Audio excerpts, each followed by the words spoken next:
Boa noite, caríssimos irmãos. Aqui novamente, reunidos em nome de Jesus, para divulgarmos sobre a doutrina espírita e aquelas pessoas que vieram como missionários para divulgá-la. E aí nós estudamos a vida dessas pessoas para vermos a dedicação que elas tinham nessa divulgação, no estudo, nas obras de caridade, e são exemplos para nós, né? Então vamos agradecer a Deus por estarmos aqui reunidos em nome de Jesus. Vamos agradecer também ao mentor do Lar Espírita Maria da Luz Real e a todos, encarnados e desencarnados, que estão aqui conosco para estudarmos juntos essas informações maravilhosas deixadas pelo nosso irmão Jorge Risini através da biografia de José Herculano Pires. E continuando então, no dia 18 de 4 de 1950, ele publicou em O Kardecista, no Clube dos Jornalistas Espíritas de São Paulo, que era a menina dos olhos dele, né?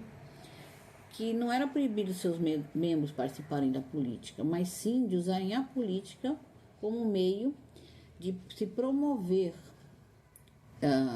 usar a doutrina como meio de se promover na política, né? Então poderia ser político, mas não usar a doutrina para se promover.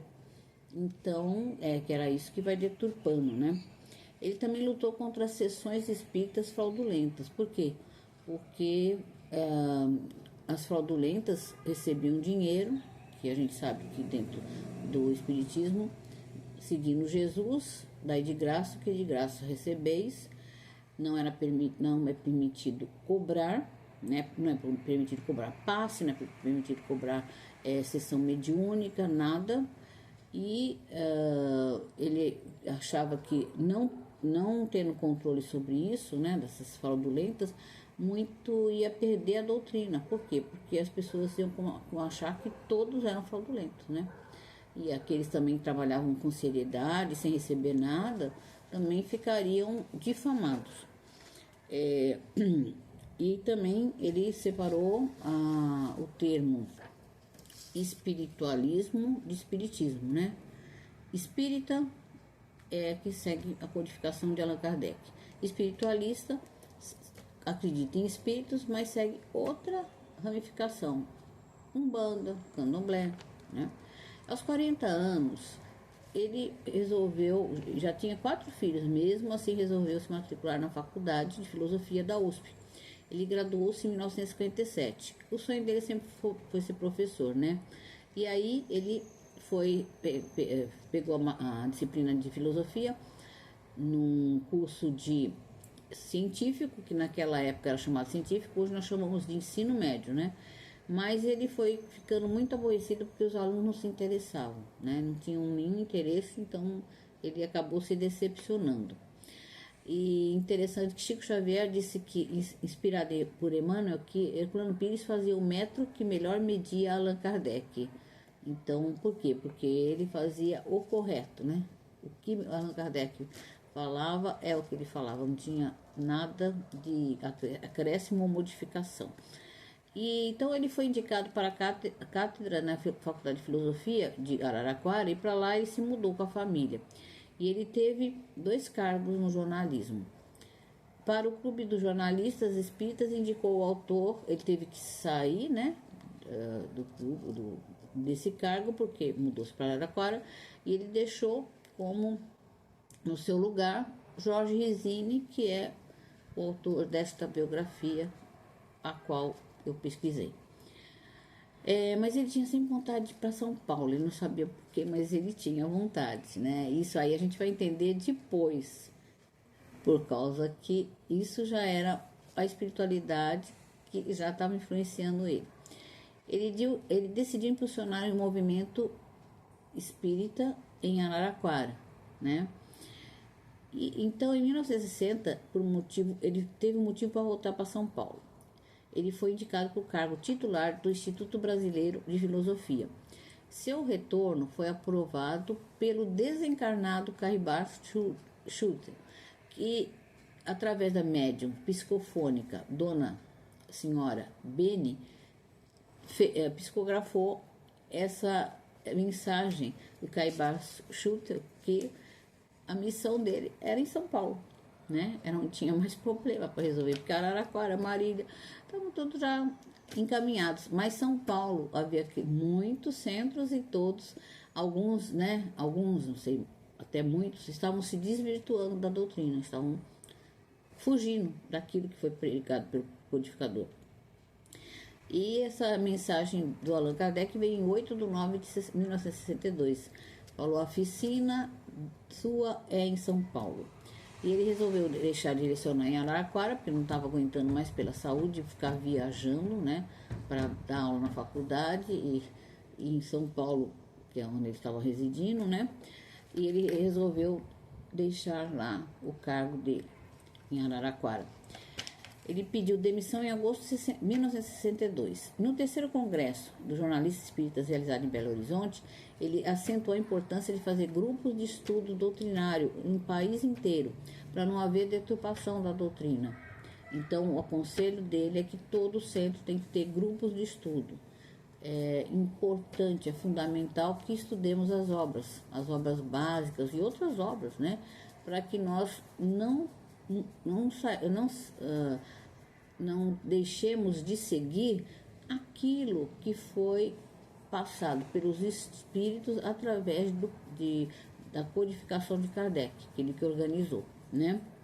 Herculano Pires teve uma vasta e variada literatura, escreveu muito, muito, e em parceria com Chico Xavier, ele escreveu 4 obras: Chico Xavier Pede Licença, Na Era do Espírito, Astronauta do Além e Diálogo dos Vivos. Na segunda Bienal Internacional do Livro, de 15 a 25 de dezembro de 1970, no Parque de Ibirapuera, ele, Chico Xavier, assinaram milhões de livros.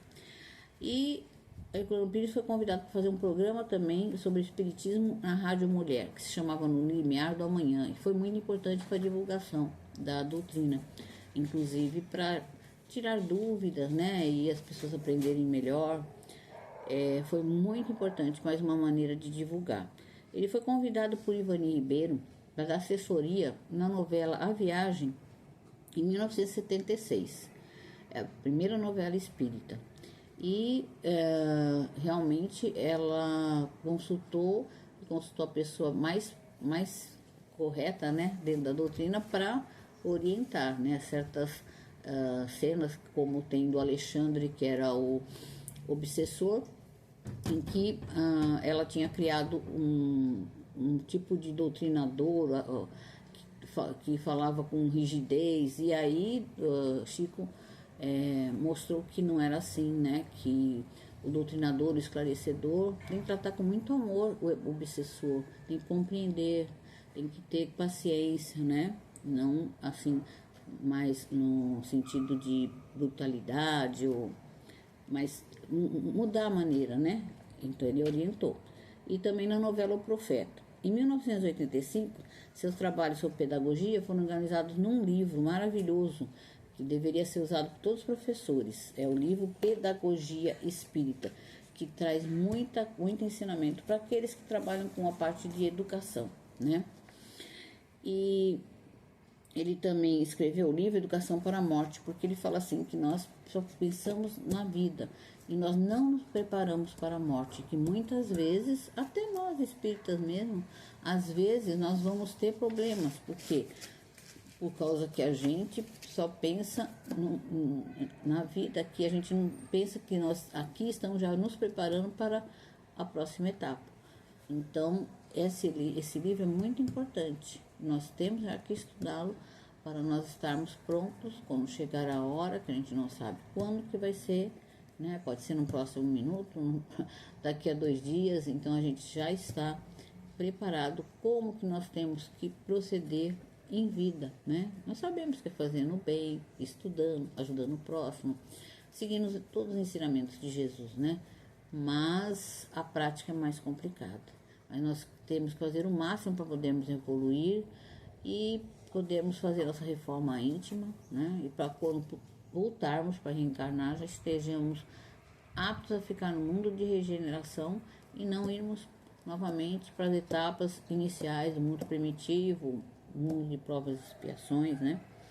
E ele desencarnou em 9 de março de 1979 como Kardec, de morte súbita. Então ele sempre comentava sobre essa morte de Kardec, e interessante foi, ele morreu exatamente da mesma maneira, uma morte súbita. Mas ele sempre se cobrava que ele devia ter feito mais, né? E fez muitas coisas, mas para ele sempre é pouco, era pouco, né? É uma pessoa dedicada a tudo que é o bem, né? Do próximo, tanto conhecimento, informação, justiça, direitos, tudo que era de um espírito cristão realmente, ele fazia, né? Então ele não era só de falar, ele fazia também. E ele deixou para os filhos também a herança de serem espíritas, né? A Helena, a mais velha, ela é médium psicofônica. O Herculano trabalhou como esclarecedor. A Heloísa como palestrante espírita. E a Herenilda não se comenta nada, né? Mas deve ter também dentro da doutrina, né? Deve ter estado dentro da doutrina. E agora eu vou fazer a leitura para vocês de um poema que ele escreveu, muito interessante, que é um poema sobre reencarnação. Chama-se Argila. Quantas vezes me ergueste da lama da terra, modelando os meus corpos, como um oleiro paciente. Quantas vezes me atiraste a poeira dos séculos, fazendo-me girar de mão em mão no banquete dos povos.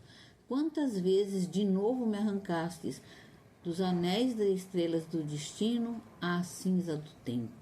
Mas, através das formas e das eras, o teu sopro me impele, e a indelével marca de teus dedos assinala a argila. Olha que coisa mais maravilhosa, falando do Criador, nos criando para várias e várias vidas, né?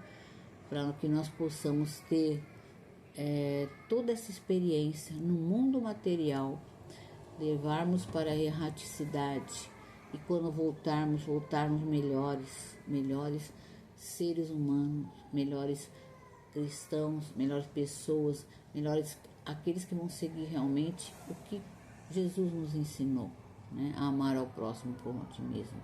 Em primeiro lugar, amar a Deus sobre todas as coisas, amar ao próximo como a si mesmo e amar até os seus inimigos. Quando o amor virá prioridade no mundo, todos os problemas serão solucionados, porque o que nos falta realmente é amar de verdade. Nós pensamos que amamos, nós achamos que amamos, porém, o nosso amor é muito egoísta, porque nós não temos a noção do que é o amor real. Aquele amor que Jesus teve por nós, aquele amor que perdoa, que diz, Pai, perdoai-lhes, porque eles não sabem o que fazem. Realmente aquele é um amor que não tem rancor, não tem mágoa, não tem melindre.